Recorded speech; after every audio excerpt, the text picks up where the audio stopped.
Merci. Bonjour à tous. Merci d'avoir répondu aussi nombreux à notre invitation. C'est un plaisir pour nous. Et j'espère qu'en partant d'ici, vous ne regretterez pas d'être venu. Mais je pense que, avec tout ce qu'on a déjà entendu, il y a de quoi ne pas regretter, effectivement. Donc nous continuons. Alors mon intervention porte sur... donc le thème c'est une élite et une classe politique aliénée, elle-même peut-elle libérer son peuple de l'oppression? Quelle perspective pour sortir la RDC de l'occupation? Alors, les Congolais peuvent-ils encore vraiment se fier à la fébrilité constatée au sein des membres de la communauté internationale réunis au chevet de leur pays, ou encore compter sur l'agitation de la classe politique congolaise pour répondre à leurs nombreuses aspirations? Au bout de tant de désastres humanitaires, sociaux, économiques, sans précédent, et alors que la RDC amorce un tournant décisif de son histoire, il est plus que temps pour le peuple congolais de scruter son élite intellectuelle et ses leaders politiques pour s'interroger sur la crédibilité des uns et des autres et leur véritable capacité d'arrêter leur descente aux enfers d'abord et de les conduire ensuite à bon port. En examinant les 20 années d'agression et de déstabilisation de notre pays, et en s'appuyant sur le travail de titans abattus par la résistance congolaise, et particulièrement par le travail d'éveil patriotique réalisé par le président national de la PARECO, M. Honoré Ngwanda, chaque Congolais aujourd'hui est en mesure de déceler le degré de duplicité, d'ignorance ou d'inconscience des acteurs politiques congolais qui se sont relayés année après année pour leur proposer des solutions prétendues capables d'apporter, mais en vain, la paix, la démocratie et la prospérité. Combien sont-ils à avoir posé le bon diagnostic sur la crise que traverse la RDC? Combien sont-ils à avoir dénoncé, combattu l'occupation et le processus de balkanisation en cours dans notre pays? À Sun City, Lusaka, Gaborone, sur l'île de Gorée et encore maintenant à Ginval. Pourquoi la majorité d'entre eux se sont bornés jusqu'ici à ne parler que du processus démocratique, d'élection, de partage de pouvoir, thèses qui n'ont pourtant jamais apporté un début de solution voilà bientôt 20 ans aujourd'hui? La réponse à toute cette confusion funeste pour la nation congolaise saute aux yeux. Cette élite, cette classe politique qui aurait dû servir d'éclaireur, de leader d'opinion, de visionnaire, etc., est comme frappée d'amnésie, parfois totale, parfois sélective, parce qu'elle est victime de sa cupidité morbide et de son aliénation mentale. Cette aliénation qui a gangréné leurs pensées et leur langage les condamne à agir au détriment des intérêts des Congolais, en mettant systématiquement notre pays à la merci de leurs intérêts individuels, ainsi que ceux de leurs mentors à l'extérieur de la RDC. Appuyés par les médias mensonges, ils se sont évertués à faire croire à maintes reprises aux Congolais que leurs bourreaux, les vrais instigateurs de la crise actuelle, sont leurs bienfaiteurs, qu'ils appellent affectueusement décideurs. Ils trompent ainsi le peuple en lui promettant que ces décideurs leur viendraient en aide, alors que ceux-ci n'ont jamais privilégié que leurs propres intérêts. Devenus pour la plupart des experts en sophisme, ils sont parvenus à endormir le peuple congolais avec des recettes erronées pour la résolution de la crise. Ils ont ainsi, par leur collaboration, permis au processus d'occupation et de balkanisation de notre pays de progresser et d'atteindre aujourd'hui son objectif final. Aujourd'hui, la RDC est plus que jamais menacée, comme le démontre la messe noire du Tutsi Power à Gisenyi, la messe noire qui s'est tenue à Gisenyi les 25 et 26 juin dernier. Cette classe politique qui dépend du bon vouloir de ceux qui leur ont donné le pouvoir en les intégrant dans ce régime d'occupation ne pourra jamais défendre les intérêts du peuple congolais. Face à eux, ils tentent de se faire passer pour des leaders politiques crédibles, mais dans l'esprit de leurs mentors étrangers, ils ne sont que des simples rabatteurs. J'ai bien dit rabatteurs, des pions et des vulgaires marionnettes. Ils ont pour unique mission de donner aux Congolais l'illusion de vivre dans un pays en voie de démocratisation. Ils ont mission de détourner le peuple congolais et de l'orienter dans le sens des intérêts des ennemis de la RDC, qui ont décidé de la faire disparaître de la carte du monde. Ainsi, ceux qui devaient être les gardiens du peuple contre les prédateurs extérieurs sont devenus plutôt leurs meilleurs complices et alliés.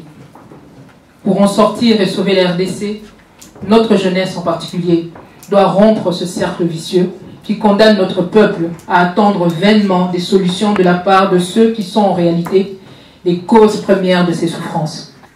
Notre jeunesse doit déclarer toute cette classe politique congolaise qui parle encore aujourd'hui d'élections, de dialogue ou de transition démocratique. Notre jeunesse, disais-je, doit la déclarer définitivement disqualifiée. La jeunesse congolaise doit sortir de la manipulation à la fois de la classe politique congolaise qui a composé avec les occupants ou leurs mentors et les médias qui entretiennent l'aliénation mentale de notre peuple. Car si la jeunesse en particulier, ou les Congolais en général, ont la véritable vision du combat à mener pour la libération de la RDC de l'occupation, ils sortiront du complexe du Larbin dont est victime la classe politique congolaise. Ils n'iront plus vers leurs bourreaux en les appelant décideurs.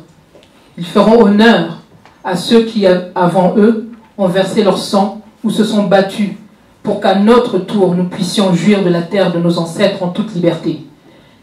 Disons-le haut et fort, ceux qui se sont réunis à Genval ont trahi la mémoire des Congolais qui sont morts pour que notre pays soit réellement libre un jour. Les occupants ayant appauvri la classe politique congolaise pour la rendre corvéable à souhait, il appartient à chacun d'entre nous, les patriotes résistants, de nous mobiliser pour constituer ce rempart hermétique à la distraction et à la corruption. En effet, force est de constater que la jeunesse congolaise, de la diaspora surtout, est devenue une cible de choix pour les ennemis du Congo. Plusieurs groupes ont été infiltrés et sont manipulés pour continuer à servir de courroie de transmission aux thèses des occupants. Mais observez-les bien, vous les reconnaîtrez par un signe, leur incapacité à tenir un discours contre l'occupation de la RDC. Ils développent le discours de l'occupation pour appâter le peuple, mais ils concluent tous par les élections ou le dialogue avec l'occupant. L'action à mener pour mettre un terme à la descente aux enfers du peuple congolais consiste à sanctionner par la rue le régime en place en RDC, ainsi que tous leurs complices à travers le soulèvement populaire. Et pour atteindre cet objectif nécessaire à la survie de notre nation, les Congolais doivent à tout prix lutter contre ces deux handicaps, l'ignorance et la peur. C'est en effet par manque de connaissances que beaucoup de Congolais ont pu faire de mauvais choix. Pour que les nouvelles générations ne soient pas aliénées à leur tour, nous devons tous mettre la main à la pâte et veiller à leur transmettre fidèlement ce que nous savons de la situation réelle de la RDC, de notre histoire, etc. Par ailleurs, force est de constater qu'au vu de ce qu'endure le peuple congolais en silence depuis 2 décennies, on est frappé par son attitude générale et cette forme de passivité. Seuls les morts ne réagissent plus à quoi que ce soit. Dans les jours à venir, le peuple congolais est appelé à prouver qu'il est bien vivant et prêt à se battre pour assurer une vie meilleure aux jeunes générations. Et pour cela, il devra aussi vaincre un autre handicap, la peur. Nous devons tous nous rappeler constamment que ce n'est pas grâce à nos craintes que la RDC sera sauvée, mais plutôt grâce à notre courage et notre détermination à affronter nos ennemis, quoi qu'il nous en coûte. Pour que la situation de notre peuple évolue favorablement, nous devons tous constituer les maillons de cette chaîne durable et solide, prête à nous battre pour la RDC. Concrètement, la Pareco aujourd'hui travaille en silence sur le terrain, où nous avons accentué le travail de mobilisation tous azimuts de toutes les couches de la population. Ce travail, qui exige beaucoup de discrétion, se poursuit inlassablement et nous appelons chaque patriote résistant congolais à y participer. Peu nous importent les ricanements et les moqueries de certains quant à la réalité du travail que nous menons. Nous avons l'habitude. Quand nous parlions de l'occupation il y a plus de 10 ans, on se moquait aussi de nous. Mais aujourd'hui, on ne compte plus le nombre de Congolais qui ont adopté notre discours. C'est donc avec force et détermination que nous sommes ici pour recuser les résolutions des égarés de Genval. C'est avec toute notre conviction que nous rappelons au monde, et en particulier à tous les lobbies qui ont cautionné cette mascarade grotesque, que leur résolution n'engage pas les Congolais, en particulier ceux qui se reconnaissent dans le mouvement que nous représentons, qui est celui de la résistance à l'occupation de la RDC. Et nous savons que nous sommes la seule véritable majorité, puisque aucun Congolais sain d'esprit ne souhaite être colonisé par le Rwanda. Le peuple congolais est déjà debout et il a en mémoire toutes les souffrances de ces martyrs, de l'esclavage, de la colonisation et de l'occupation de notre pays. Nous rappelons à tous qu'en leur nom, nous ne céderons pas un centimètre du territoire congolais. Nous appelons chacun à respecter notre territoire et notre souveraineté, et nous nous engageons à veiller à ce qu'il en soit ainsi dans tous les cas, dans les jours à venir et par tous les moyens. J'ai dit et je vous remercie.